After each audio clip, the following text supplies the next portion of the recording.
Eta orain guk Usurbildik Eibarrera egin behar dugu, ze Eibarren badakizue ezagunak direla, bertako lanbreta, bizikletak, armak, baina bada beste ezaugarri bat ere Eibarren izena mundura eraman duena. Damaskinatua, zer den ez dakizuela? Bada teknika bat, dagoeneko iaiak galtzear dagoena, ze horretan ari zirenek, noski, urtetan aurrera, gehienak desagertu dira, eta oraindik ere ofizioari eutsi nahian, halako tailer batzuk ere antolatu dituzte Armeria eskolan, eta horietako batean izan da Iban Bengoetxea lankidea. Berriz ere zilar eta urrezko ariak dantzan dabiltza Eibarren. Garai baten mundu mailako ospea izan zuen Damaskinatu izeneko artisaulana berpisteko alegina martxan da. Berez da grabau eta Damaskinatu tailer bat. Udaletxiak eta guk adostu gendun 20 pertsona izatia topia, hobeto erakusteko jendiari. Ni barne diseinatzailea naiz. Eibarko gauza peto bat izan danez, beti eukidez hori, jakimin hori. Eta aukera probestu nuen hori ikasteko, ero saiatzeko ikasten behintzat. Mailu txikiekin metala apaintzen.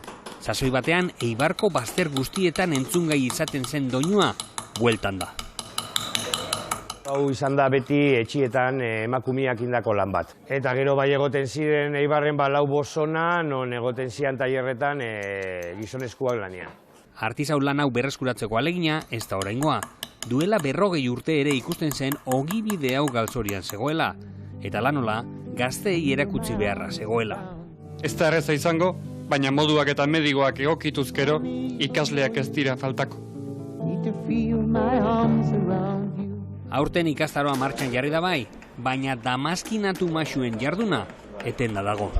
Esan dezakegu galduta dagoela. Gaur egun gelditzen diaz bi, Mariasun da Angel Edo. Mariasun Nogesekin ikasi ditu Gorkak Eibarren izena mundu osora zabaldu duen jardueraren sekretuak. Armekin batera, bizikletekin batera, beste 3. ardatz bat izan dela Damaskinatua.